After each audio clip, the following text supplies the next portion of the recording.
Hello friends, লিভফেয়ার do mathematics চ্যানেলে স্বাগত। তো বন্ধুরা, আজকে আমি তোমাদেরকে জেইই মেন 2025-এর 23 জানুয়ারি মর্নিং শিফটের একটি প্রবাবিলিটির প্রশ্ন সলভ করে দেখাবো।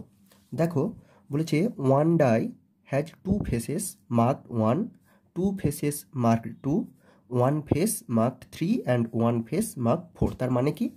ডাই মানে হচ্ছে লুডোর ছক্কা। এটা লুডোর ছক্কাতে ছটা দিক থাকে। সেই ছটা দিকগুলোই কী কী আছে বলছে, টু ফেসেস মার্কড 1, তার মানে দুটো ফেসেতে, মানে লুডোর ছক্কার দুটো দিকেতে 1 লেখা আছে। টু ফেসেস মার্কড 2, দুটো দিকে 2 লেখা আছে, তার মানে 4টে দিক হয়ে গেল।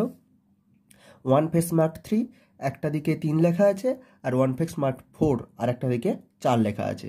ঠিক আছে, তাহলে লুডোর ছক্কা ছটা দিকে কী কী লেখা আছে তোমরা পেয়ে গেলে। তাহলে আমি এই ডাইটার নাম দিচ্ছি এ। এই ডাইটাতে কী কী ফেস আছে আর সেগুলো কতগুলো করে আছে, মানে নাম্বার, সেইগুলো আমি এবার ছকের আকারে লিখছি। দেখো, তাহলে ধরো প্রথম ডাইটা এ, তাহলে টু ফেসেস মার্কড 1, তাহলে ফেস 1 আছে কবার? 2বার। টু ফেসেস মার্কড 2, তাহলে ফেস 2 আছে 2বার।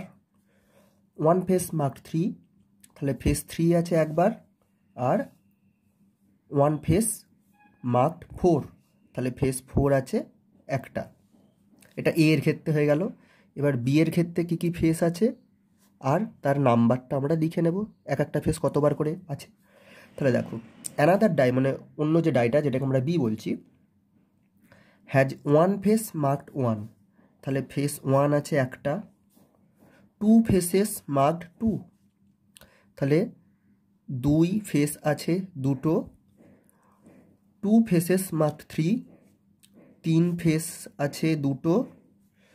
আর ওয়ান ফেস মার্কড 4, তার মানে 4 লেখা আছে, এমন দিক হচ্ছে একটা, একটি দিকে 4 লেখা আছে। One face mark 4। তাহলে দেখো, লুডোর ছক্কা 6টা দিকে পেয়ে গেছি। মোট কটা দিক হচ্ছে? 2, 2, 4, 5, 6টা। এদিকেও দেখো 1, 2, 3, 4, 5টা, একটা 6টা ফেস। ঠিক আছে, এবার আমাদেরকে কি বার করতে বলেছে? Probability of getting the sum of numbers to be 4 or 5। ঠিক আছে, তাহলে চলো এবার আমরা এখান থেকে পেয়ে যাব যে প্রবাবিলিটি 4 বা 5 হবে কখন। তাহলে আমরা 4 পার প্রবাবিলিটি বার করব। তাহলে কি কি চাইছে দেখো, the sum of the numbers to be 4 or 5 when both die are thrown together. অর্থাৎ দুটো ছক্কাকে আমি একসাথে ছুঁড়ে দিচ্ছি, যে দুটো নাম্বার পড়বে সেই দুটো নাম্বার যোগফল 4 অথবা 5 হবে কখন, তার প্রবাবিলিটি বার করতে হবে 4 অথবা 5 হওয়ার। তাহলে 4 ঘটনাটা ঘটবে কখন? দেখো, আমরা 4 পাবো যদি প্রথম ছক্কায় 1 পড়ে আর দ্বিতীয় ছক্কায় 3 পড়ে, অথবা ইউনিয়ন প্রথম ছক্কায় 2 পড়ে আর দ্বিতীয় ছক্কায় 2 পড়ে, অথবা প্রথম ছক্কায় 3 পড়ে আর দ্বিতীয় ছক্কায় 1 পড়ে, অথবা প্রথম ছক্কায় যদি 4 পড়ে, তাহলে দ্বিতীয় ছক্কায় 1, 2, 3, 4 যাই পড়ি, যোগফলটা বেশি হয়ে যাবে, তাহলে আর হবে না আমাদের। ঠিক আছে, তাহলে এই 3টে ঘটনা। এবার দেখো, তাহলে প্রবাবিলিটি অফ 4 কত হবে? এখন এই 3টে ঘটনা একটা অপরটার সাথে ইন্ডিপেন্ডেন্ট, একটা অপরটার থেকে ইন্ডিপেন্ডেন্ট। ঠিক আছে, তাহলে প্রথমবার ছুড়লে কি পড়বে দুটো ছক্কাতে তার উপর নির্ভর করবে না আমি যখন লুডোর ছক্কাগুলোকে দ্বিতীয়বার ছুড়ব তখন কি পড়বে, বুঝেছো? সুতরাং প্রবাবিলিটিটা কী হবে? আলাদা আলাদা করে প্রবাবিলিটির যোগফল। ঠিক আছে, ঠিক আছে, প্রথমবারে ছুড়লে কি পড়বে দুটো ছক্কাতে তার উপরে নির্ভর করবে না যে দ্বিতীয়বার যখন আমি লুডোর ছক্কা দুটিকে ছুড়ব তখন তারা কি পড়বে। ঠিক আছে, তো এই ঘটনাগুলো কি পরস্পর বিচ্ছিন্ন ঘটনা। ঠিক আছে, প্রথমবারে ছুড়লে কি পড়বে আর দ্বিতীয়বারে ছুড়লে কি পড়বে, এই ঘটনাগুলো পরস্পর বিচ্ছিন্ন ঘটনা। ঠিক আছে, সুতরাং ইন্টারসেকশনগুলো 5 হবে, সেই জন্য ইন্টারসেকশনগুলো আমার লেখার দরকার নেই। এবার দেখো, প্রবাবিলিটি অফ প্রথম ছক্কাতে 1 পড়ার আর দ্বিতীয় ছক্কাতে 3 পড়ার। এখন তুমি দুটো ছক্কাকে ছুড়ে দিয়েছো, এবার বলো তো প্রথম ছক্কায় কী পড়ছে তার উপর দ্বিতীয় ছক্কাটাকে নির্ভর করবে? করবে না, কারণ প্রথম ছক্কাটার সাথে দ্বিতীয় ছক্কাটার কোনো সম্পর্ক নেই। তুমি দুটো ছক্কাকে নিচ্ছ আর উপরের দিকে ছুড়ে দিচ্ছ।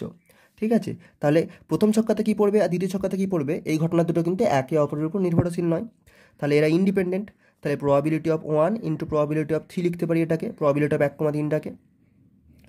এটাকে লিখতে পারি probability of 2 into probability of 2 plus probability of 3 into probability of 1। এখন দেখো, প্রথম ছক্কায় 1 পাওয়ার সম্ভাবনা কত? Probability of 1। তাহলে প্রথম ছক্কাটা 1 যদি পড়ে তার মানে কি 1 ফেসটা পড়তে হবে। এখন 1 ফেসটা কবার আছে? 2বার, তাহলে প্রথম ছক্কায় 1 পাওয়ার সম্ভাবনা 2/6। ইন্টু প্রবাবিলিটি অফ 3, দ্বিতীয় ছক্কায় 3 পড়েছে, দ্বিতীয় ছক্কায় 3 পড়ার সম্ভাবনা কত না 3 আছে কবার, 3 আছে দুবার, তাই তো, তাহলে এটাও 2/6। প্রবাবিলিটি অফ 2, তাহলে প্রবাবিলিটি অফ 2 প্রথম ছক্কাতে 2 পড়বে কখন না যদি এই দুটো ফেসের একটা যে কোনো পড়ে, তার মানে 2/6 ইন্টু দ্বিতীয় ছক্কাতে 2 পড়ার ঘটনা কত, দ্বিতীয় ছক্কাতেও 2 আছে দুবার, তাহলে 2/6 যোগ প্রবাবিলিটি অফ 3 প্রথম ছক্কাতে 3 পড়বে কত, 3 ফেসটা একবারই আছে, তাহলে 1/6। প্রবাবিলিটি অফ 1, এখানেও দেখো দ্বিতীয় ছক্কাতে 1 আছে একবার, তার মানে 1/6।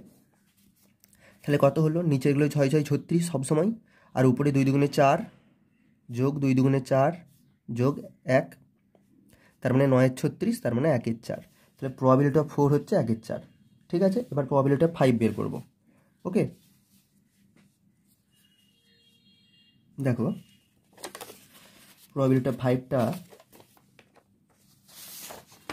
এবার এইখানে বের করি। তাহলে প্রবাবিলিটি অফ 5 কী হয় দেখো, 5 হবে কখন যদি প্রথম ছক্কায় 1 পড়ে আর দ্বিতীয় ছক্কায় 4 পড়ে, 5 পড়বে তখনই যদি প্রথম ছক্কায় 1 আর দ্বিতীয় ছক্কায় 4, অথবা প্রথম ছক্কায় 2 দ্বিতীয় ছক্কায় 3, অথবা প্রথম ছক্কায় 3 দ্বিতীয় ছক্কায় 2 পড়ে, অথবা প্রথম ছক্কায় 4 আর দ্বিতীয় ছক্কায় 1 পড়ে। তাহলে প্রবাবিলিটি অফ 5 কী হবে, একই কারণে এটা হয়ে যাবে প্রবাবিলিটি অফ 1,4 যোগ probability of 2,3, probability of 3,2, probability of 4,1। আগের মতো একইভাবে আমরা লিখে দেব। ঠিক আছে, গুণের আকারে।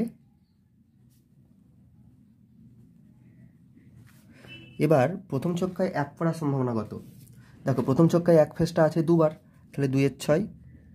প্রথম ছক্কায় 4, দ্বিতীয় ছক্কাতে 4 পড়েছে, দ্বিতীয় ছক্কায় 4 পড়ার সম্ভাবনা, দ্বিতীয় ছক্কায় 4 ফেসটা আছে একবার, তাহলে 1/6। প্রথম ছক্কায় 2 ফেসটা আছে দুবার, তার মানে 2/6। দ্বিতীয় ছক্কায় 3 ফেসটা আছে দুবার, তার মানে 2/6। প্রথম ছক্কায় 3 ফেসটা আছে একবার, তার মানে 1/6। দ্বিতীয় ছক্কাতে 2 ফেসটা আছে দুবার, তার মানে 2/6। প্রবাবিলিটি অফ 4 প্রথম ছক্কাতে 4 ফেসটা আছে একবার, তার মানে 1/6। প্রবাবিলিটি অফ 1 দ্বিতীয় ছক্কাতে 1 ফেসটা আছে একবার, তার মানে 1/6। তাহলে নিচে হয়ে যাবে 36, এটা 2 1 2, 2 2 4, 2 1 2, 1 1 1, তাহলে 2 4 6 2 8 1 9 36, এখানেও 1/4।